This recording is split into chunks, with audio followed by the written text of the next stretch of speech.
The emotions. How emotion become causes of disease.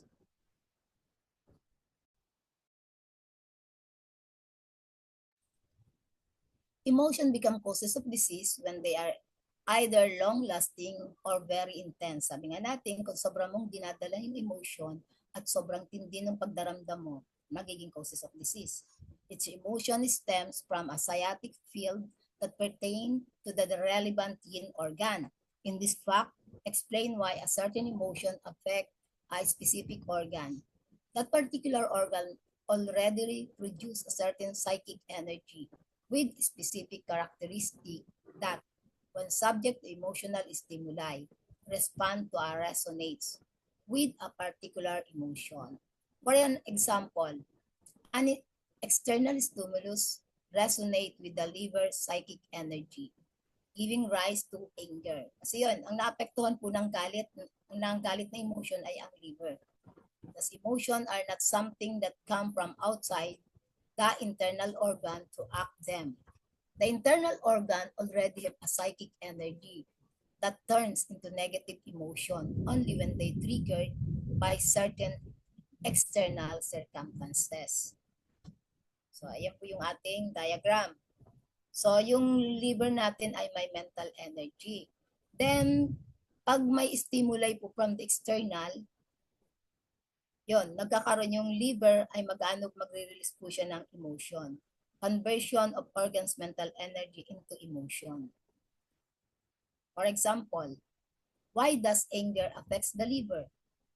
If one consider the liver's characteristic of free, easy, and quick movement, with a tendency for its chi to rise. Kasi kung naalala natin ng liver, ang characteristic nito ay yung plants na ito yung 'di ba madaling gumagalaw yung mga halaman. So, it corresponds to spring when the powerful yang energy bursts outwards and upwards, and it corresponds to wood, yung wood.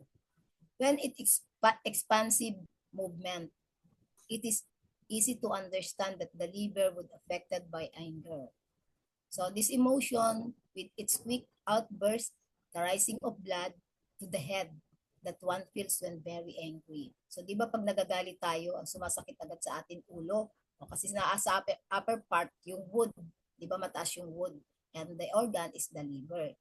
The destructive, expansive quality of rains mimics on an affected level the characteristic of the liver and the wood. Yun.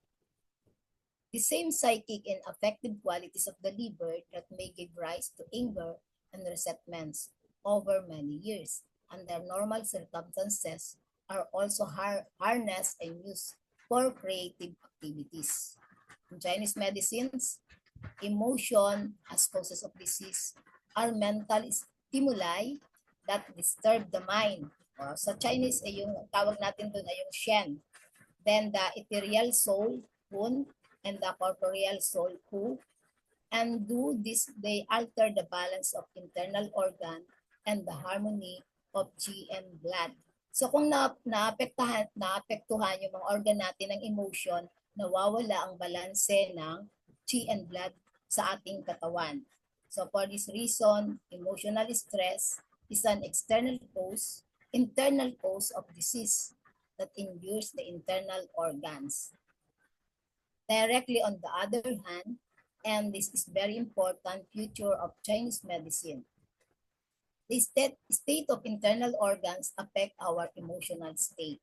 For example, if a liver blood is deficient, yan, kulang yung dugo na-impact ng ating atay, halimbawa, that kulang ka sa pagkain, hindi healthy yung mga kinakain mo, and causes liver yang to rise. This may cause person to become irritable.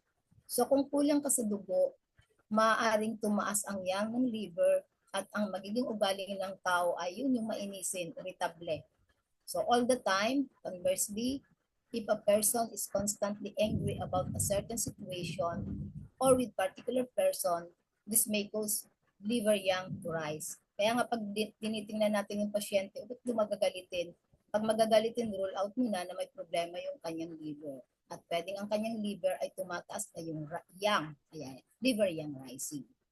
So the spiritual axis in chapter 8 clearly illustrate the reciprocal relationship between the emotion and the internal organ.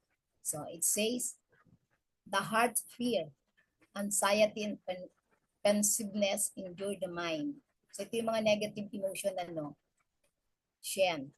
The spleen worries endures the intellect, Chi. The liver, sadness, and shock endures the ethereal soul.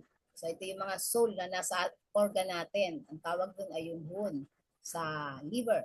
The lung, excessive joy endures the corporeal soul, Hu. The kidney, anger endures the willpower, Shi. Mamaya makikita natin ano ang role ng mga spiritual na yan sa buhay ng tao, sa kalusugan ng tao. On the other hand, further on it says, if liver blood is deficient, there is fear. So yung may mga kulang sa dugo na naiimbak ng liver, madalas nakakaramdam din sila ng takot.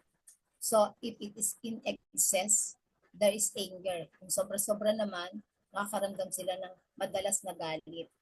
If heart chi is deficient, kukulang ng energy ang chi, ay nakakaramdam din sila ng lungkot.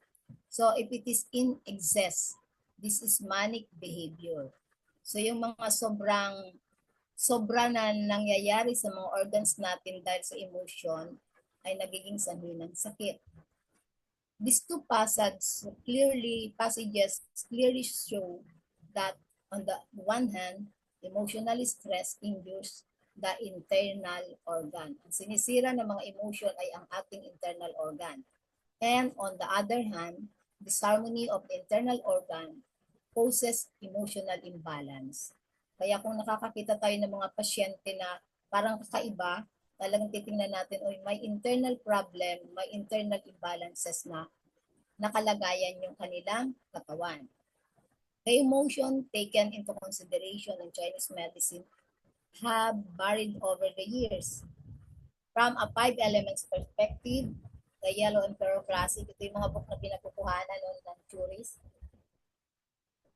Classic considered 5 emotions, each of the affecting specific in organ. So pag lagi kang galit, ang naapektuhan ay ang liver organ mo. Pag yung joy, sobrang tuwa mo, affect the heart. Pensiveness, sobrang pag-isip, affect the spleen. Sobrang pag-worry, na-affect yung lungs, at saka yung lungkot, lungs. Sobrang mong takot, fear affects the kidneys. Kaya pag ina-interview natin yung pasyente, kung ano yung mga emotion nila, doon pa lang malalaman na natin anong organ ang may problem o may disharmony. Thank you for your attention.